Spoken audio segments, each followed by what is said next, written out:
26. Cal scanned the few people mingling on the docks as he stepped off the boat.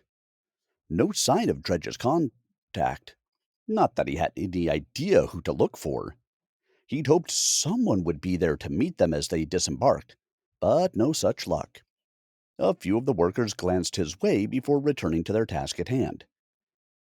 Gale's End was new territory, a trading post that housed both a sea and an air dock, a commercial hub for anyone wanting to do business on the continent. Buildings, drab and utilitarian, lined the dockside, making it difficult to see further into the city. The scent of salt and oil hung in the air, along with the horns and thrums of the ships waiting in port.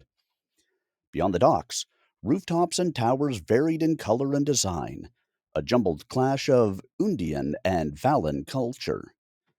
A skyline built for function rather than to represent a unified vision. Shay led them through the docks, ducking into a warehouse to avoid the main thoroughfare. Crates and barrels occupied most of the storage space, branded with various trading house insignias. A mix of lantern and natural light made it easy enough to pass through, but they also carved deep pockets of shadow. Cal's fingers itched for the blade shard each time they drew close. Emerging back into the street, Shay made for a nearby tavern, its noise spilling out as she pushed open its door. Warmth and the stench of merriment and ale washed over Cal. Dock workers packed the room, clustered around squat tables, all in the midst of conversation and typical after-work rituals. "Any sign of our guy?" Cal asked. Shay scanned the crowd and then tapped Cal on the shoulder, nodding toward a large bar situated at the back. "I'll go ask." Cal didn't love the idea of splitting up amidst this chaos, but Ovette's hunched shoulders and darting eyeline told him enough about how uncomfortable she was in the din. He steered her toward a table tucked in the corner. It didn't give a great view of the immediate space, and it wasn't close to the exit, but at least the crowd of drunks made it around it offered some secrecy. One such drunk lay slumped across the table, snoring into his clutched bottle. Ovette hesitated, then slid into the chair opposite him, keeping her movements quiet. Cal dropped into the seat beside the drunk with far less grace. The man mumbled something incoherent, but didn't wake. "I don't like it here," Ovette said, eyes still locked on their sleeping table companion. "We should leave as soon as possible." Cal studied the room, noting the different groups of people around him. He was unable to shake the feeling that they were being watched.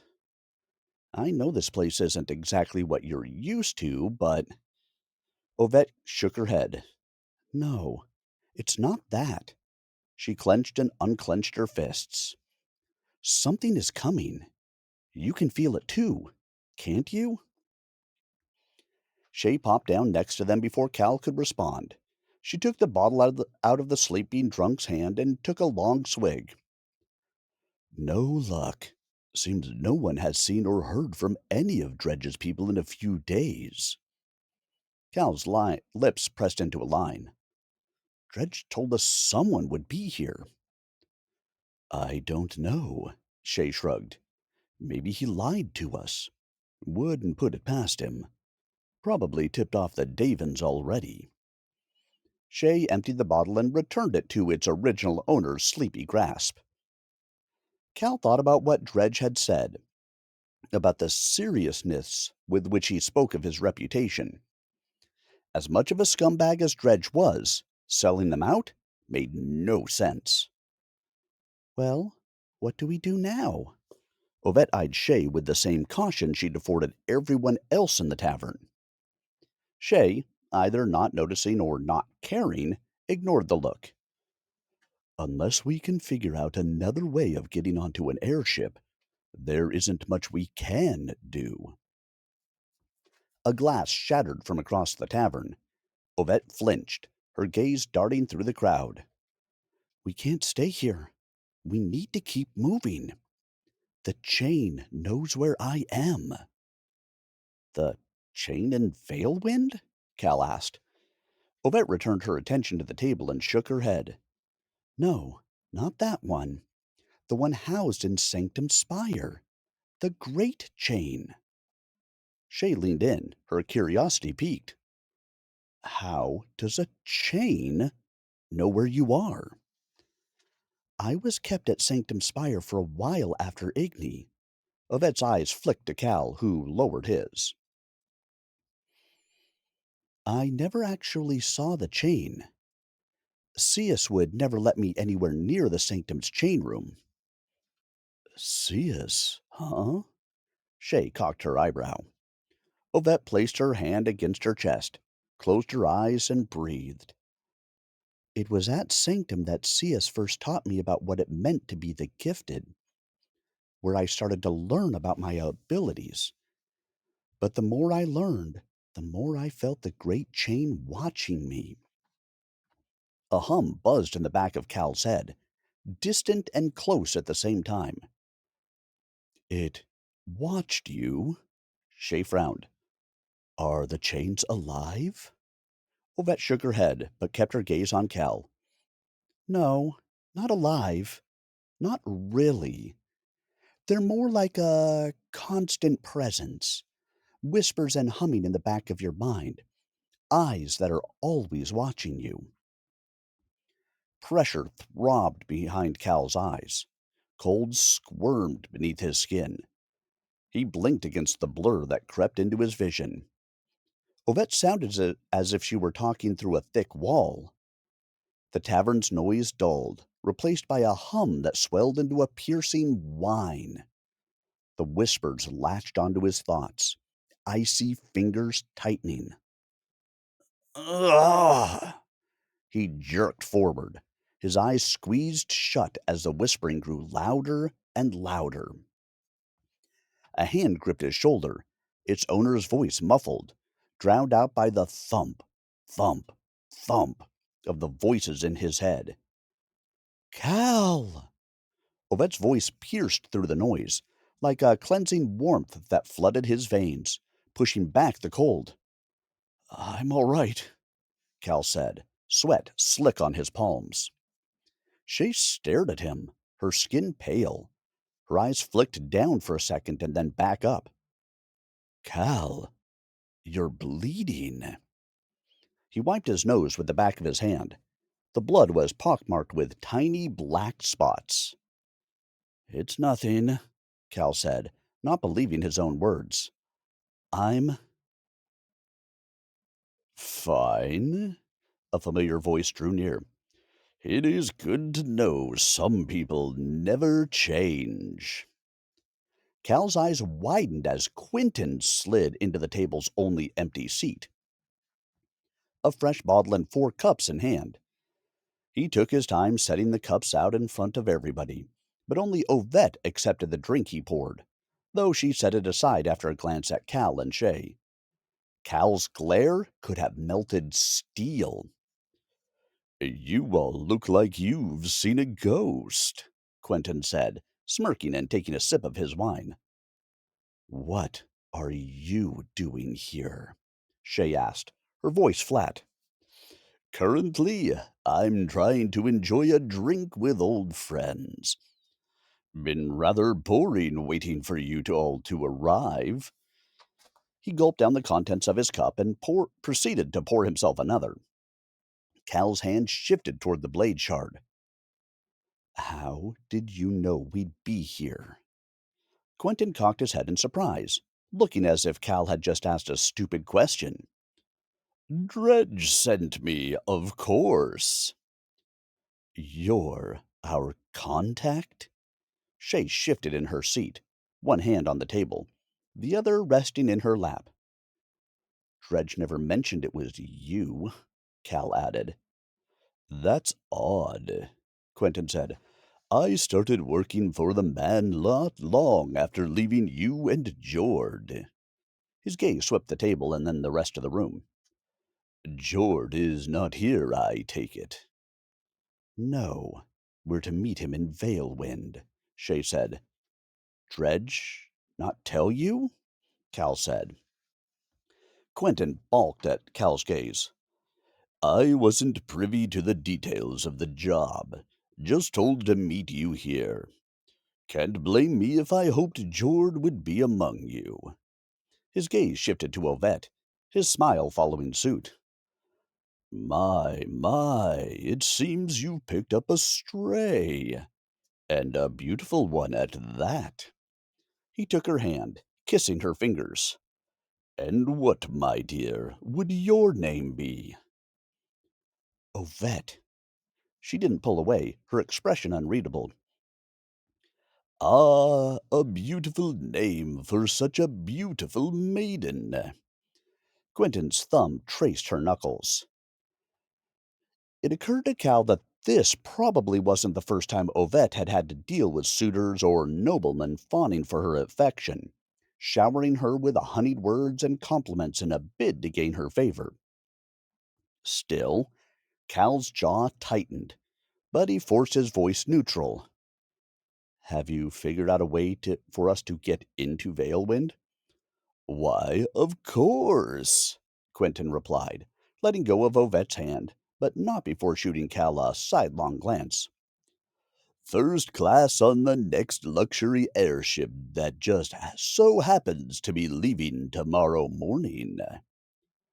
First class? How did you manage that? Shay asked. Quentin's smile widened as he produced 4 golden-edged tickets from his coat. A silver tongue can get you anywhere. He tossed them onto the table, the tickets penned with the usual embellishments about the smoothest ride a customer could ever dream of. Cal caught one mid-slide. His stomach dropped as he studied the ticket's contents. You used our real names?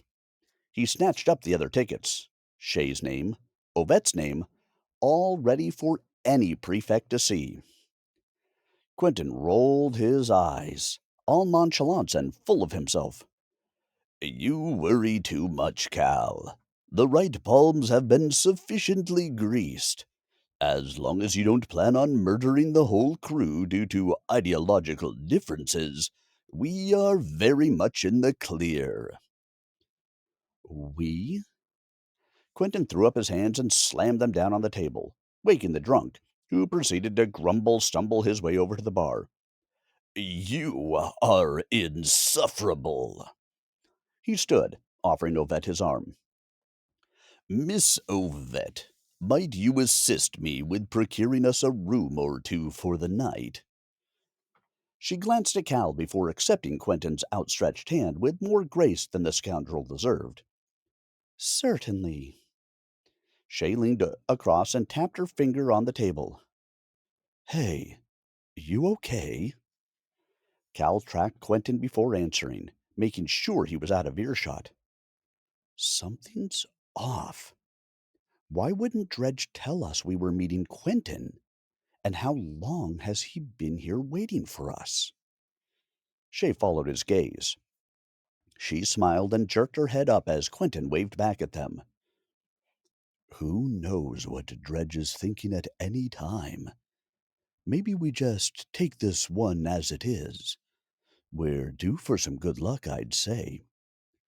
He filled out our names on the tickets. Cal turned to Shay. All our names. Shay let out a long sigh. Yeah, I noticed that too. Cal lowered his voice. Keep an eye on him, will you? We're too close for anything to go wrong now. Shay nodded as Quentin and Ovette began walking back, the former mid-story, the latter feigning polite interest. Cal's fingers found the hilt of the blade shard, and the hum in his head grew louder. Daven airships came in all shapes and sizes, from the bulky merchant vessels that chugged goods from skyport to skyport to the luxury airliners that glided through the clouds. Cal had never boarded one, let alone one that bore the gilt and velvet of a luxury estate. Voices rang through the crowded nobles as they politely jostled up the airship ramp. each group spouting self importance and the marvels of modern Davan engineering. Above Cal, the airship's hull stretched long and cylindrical, pure white with cobalt swirls accenting the gold plating that connected the various rungs and girders of the craft together. A massive fin curved from bow to stern, and it too was etched with the same ornate patterns. Even the boarding platform consisted of lacquered wood polished to a shine. Cal ignored the crowd. His head still throbbed as Quentin insisted on everyone joining him at the foredeck. Instead, he headed for the passenger quarters located at the rear. A flash of his ticket was enough to get him past the guards placed at either side of the entrance to the airship's innards. Their cabin matched the affluence of the rest of the airship. Plush red cushions atop expensive looking furniture, gold filigree running through every possible surface, a thick rug swallowing the floorboards. He cared little for the finery, but the cabin, adorned with its cushioned nooks and shared communal space, tugged at a memory. The hideout he'd once shared with Ovette in Igni. The briefest of smiles crossed his lips as he mused over which cushion Ovette would claim. His smile died as he realized this new Ovette might not care for such things anymore. She wasn't the girl he'd lost all those years ago. Something that was becoming more and more apparent the longer he spent with her. The whispering hummed in his head, making it difficult to collect his thoughts. As he shook his head, he could feel something writhing beneath his skin. Not pain exactly, but the slight of movement where there should be none. Cal moved to the standing mirror and braced himself. He hesitated as he pulled back his collar. The blackness that had taken his left arm had spread. Where it had once stopped near his shoulder, inky black tendrils now climbed along his upper torso and his neck, pulsing just beneath the surface of his skin. Each sickening squirm sent pinpricks through his flesh. The door to the private cabin creaked open. "Cal, are you in here?" Cal readjusted his collar and turned to face Ovette, who stood in the doorway, fingers curled around the handle. "How do you feel?" she asked, her gaze lingering on his arm. "Fine, just not a big fan of crowds," Cal replied, not looking her in the eye.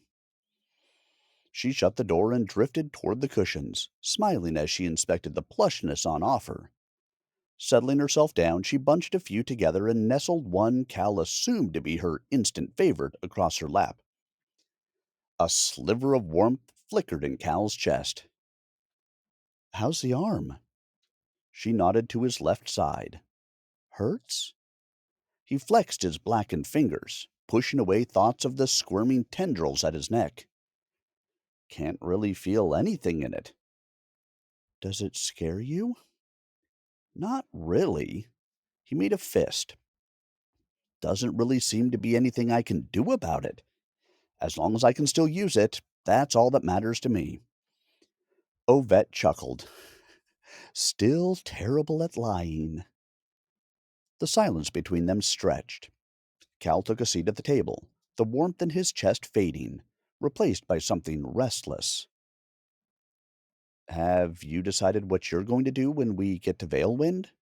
He kept his eyes on the rug. "No, not yet."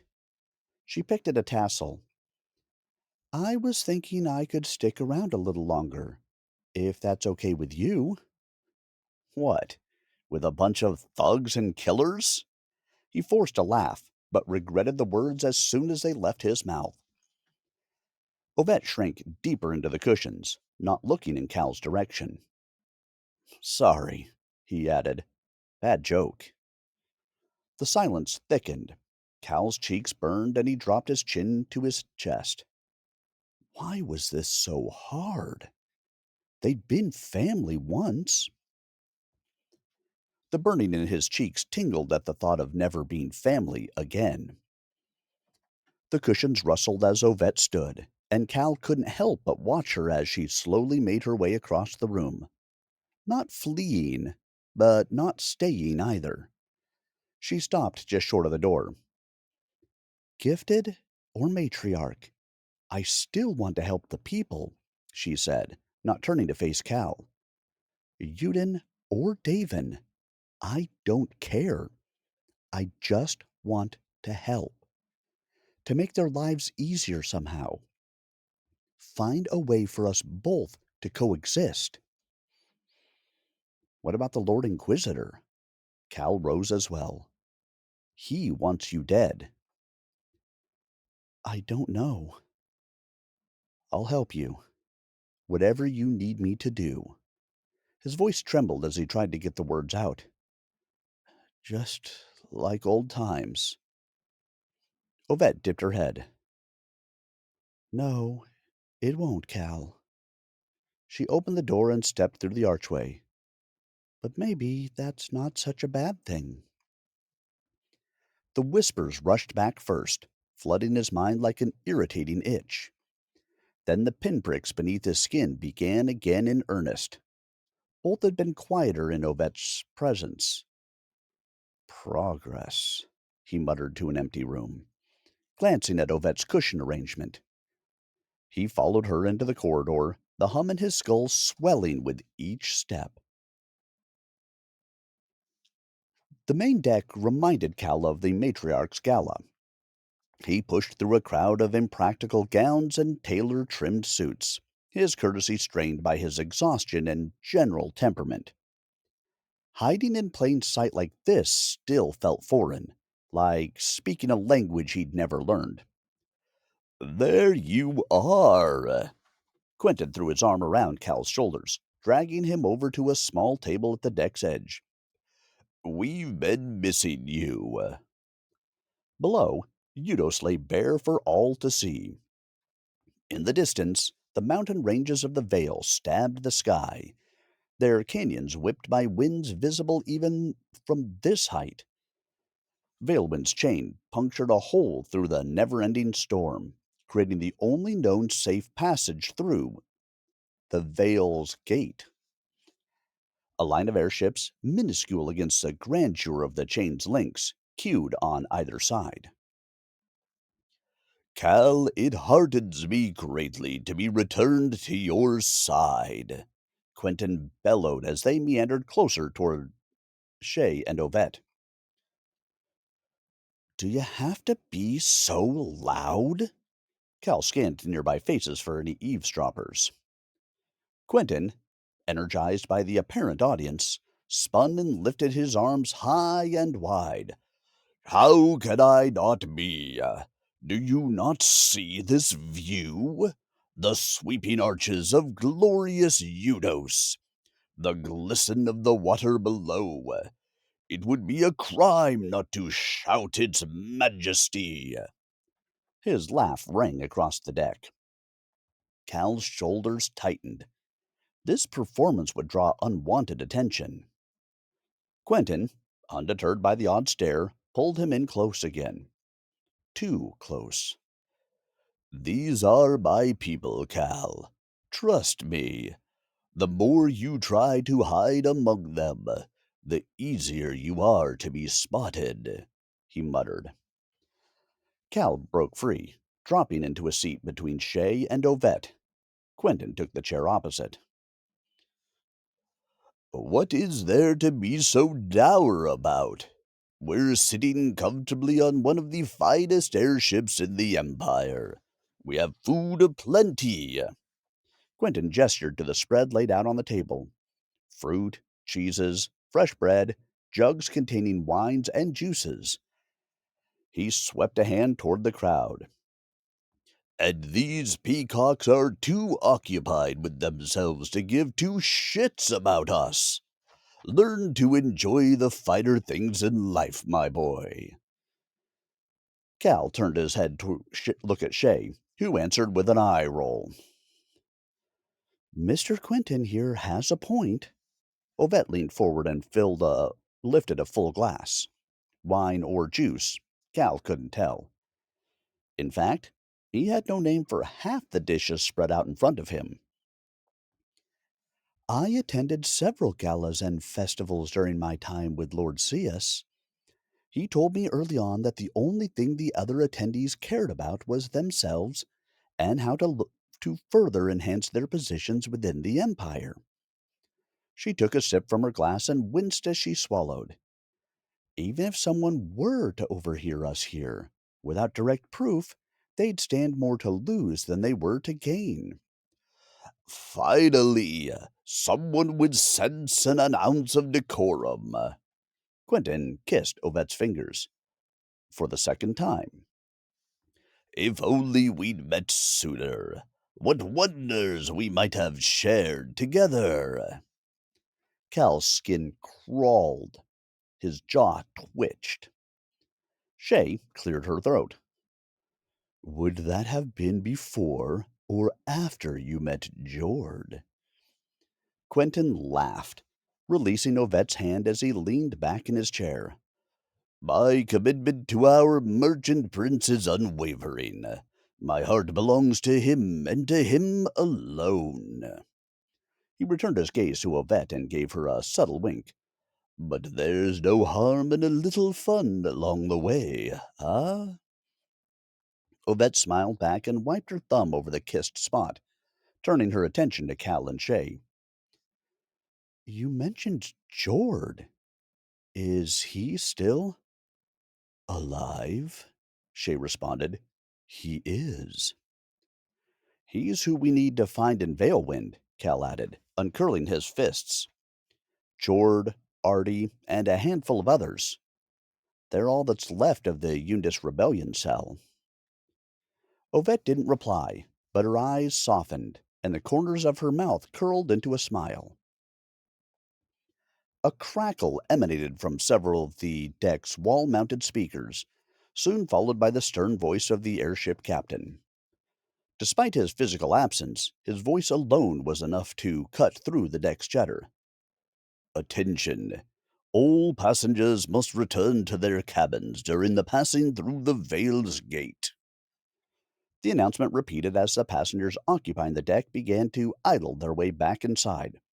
Compliments about the handsomeness of the captain or reassurances of the airship's sturdiness filling the air. Cal stood with the others to join the queue, turning one last time to take a look at the approaching chain. The whispered itch in his head sharpened, pushing into his skull as if his head were caught in a vice. His vision blurred, his balance faltered, and he stumbled forward, upending the table and its contents. The noisy clatter of plates drew the attention of the nearby crowd. Shay and Ovette each looped an arm under Cal and dragged him back inside as Quentin spun excuses. Sour wine, first time on an airship, to the groups they passed in the corridors. The glare from the light fixtures burned Cal's eyes, and he held up his hand to shield them. The barked orders of the airship guards and the corridor stragglers who huffed at the indignation of being told what to do came through muffled. As another announcement informed everyone that they were approaching the chain, fire lanced through the inky veins in Cal's arm. He collapsed onto the bed, gripping his left arm, his hand twitching. It jerked back and forth, his bones cracking, his fingers twisting at unnatural angles. If not for the constant pounding in his skull, the pain would have caused him to black out. Ovette hauled him upright. She placed one arm around him and enfolded his blackened hand in hers. Warmth spread from her palms, seeping into his skin.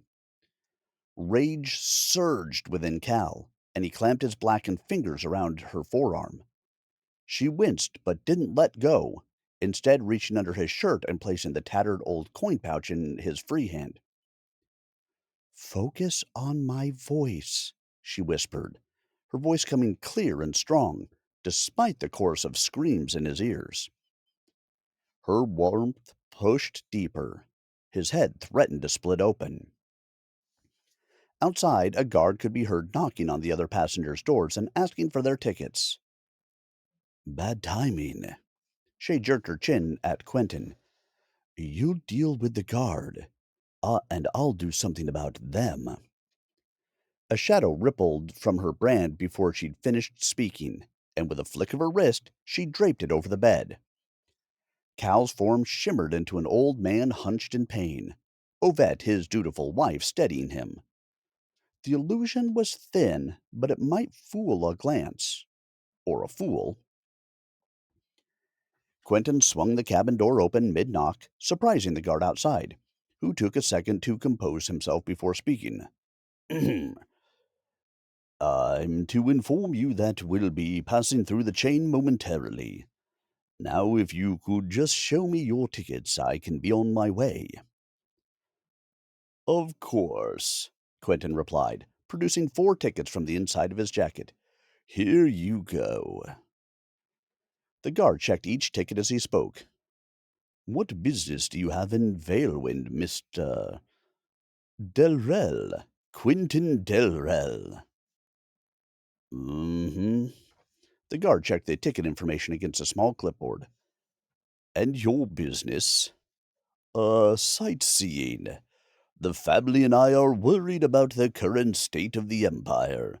I'm originally from the Vale, you see, and I thought the best time to do a spot of traveling before borders are closed." "Sightseeing, you say?" "That's correct." The guard eyed Quentin for a few moments.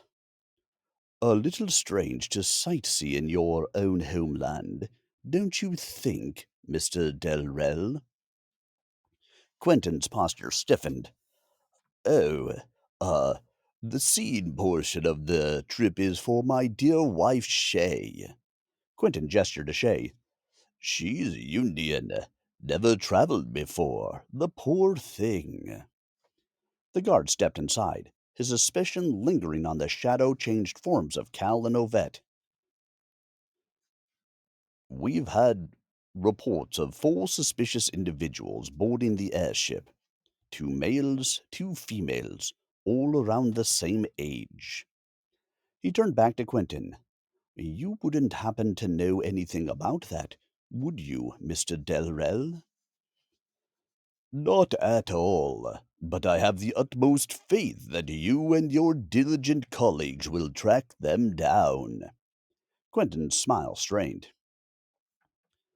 "Well, you and your family be careful in Valewind, Mr. Delrell. The city is in a state of turmoil at the moment. The rebel attacks on the citadel are a daily occurrence now. Best you and your family move on as soon as possible." The guard continued, his tone lacking the suspicion it held earlier.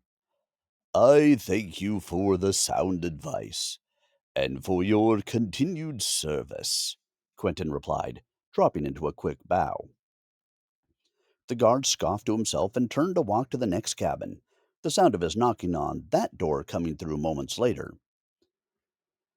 Shay breathed a heavy sigh of relief and dropped her illusion.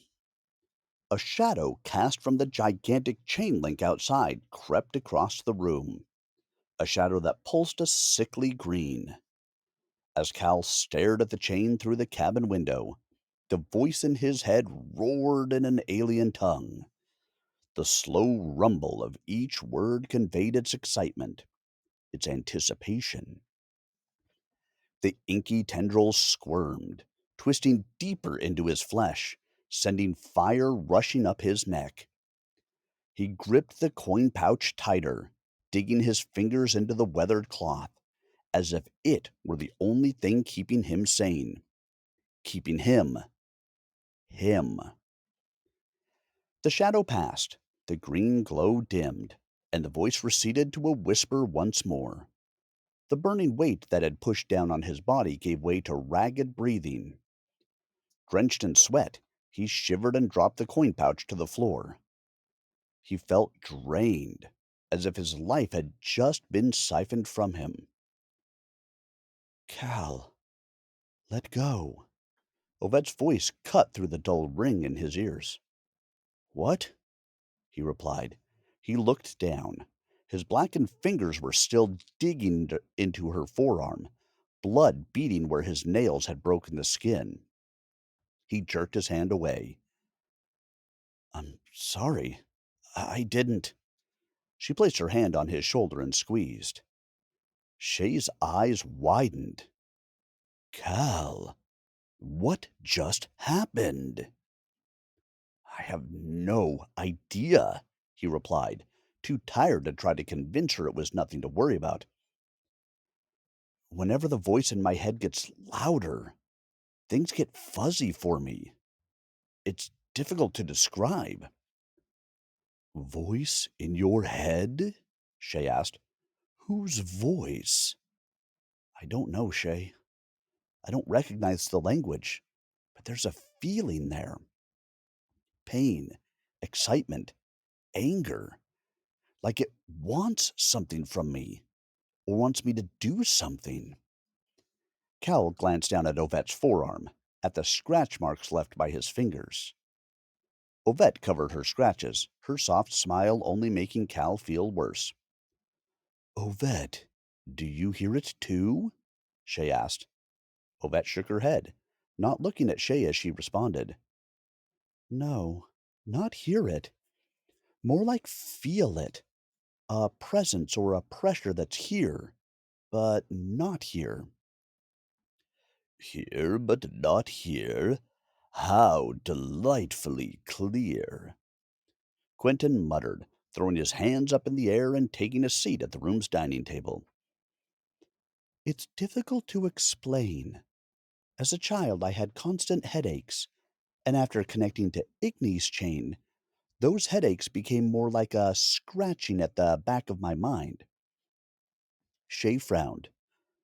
You mentioned the great chain in Sanctum Spire knows where you are, or can tell where you are. If I use my gift, yes. Did you use it on me? Cal asked, his vision coming back into focus. Just now? Yes, Ovette replied. I had to. Cal opened his mouth to reply, but another announcement from the small speaker in the room cut him off. Attention all passengers. We shall be docking at Valewind shortly. All passengers are to have their travel documents ready for further inspection upon arrival.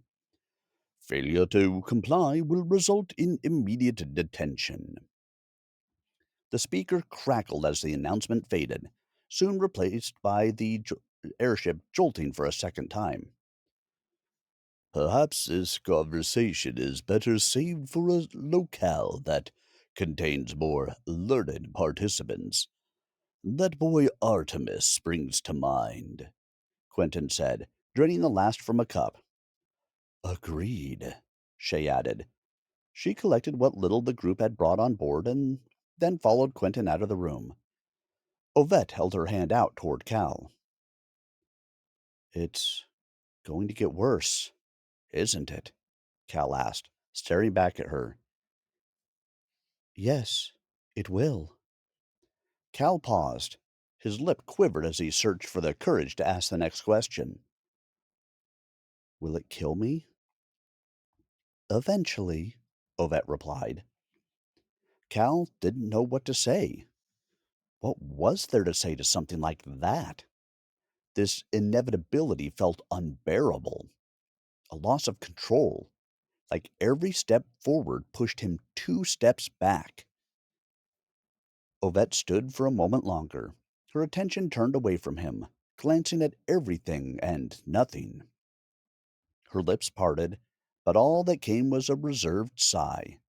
And then, with slow, deliberate movement, she turned and made for the door, leaving Cal alone with his thoughts. Cal exhaled, clasping his hands together and dropping his head. His eyes fell on Ovette's coin pouch. After a few moments of staring, he scooped it up and tied it back onto the string around his neck. Outside, Valewind's chain loomed, growing smaller and smaller as the airship pulled away, but not far enough for the whispers to stay silent.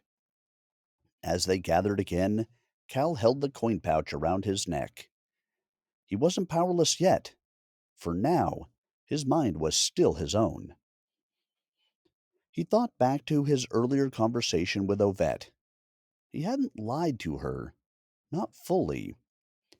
If he could still use his arm, if his body still obeyed his will, then that was enough for now. Cal's eyes narrowed. He couldn't accept the thought of losing himself, of succumbing to the corruption in his body. His face settled into grim determination, and he muttered to himself, "Then I'll just have to kill it first."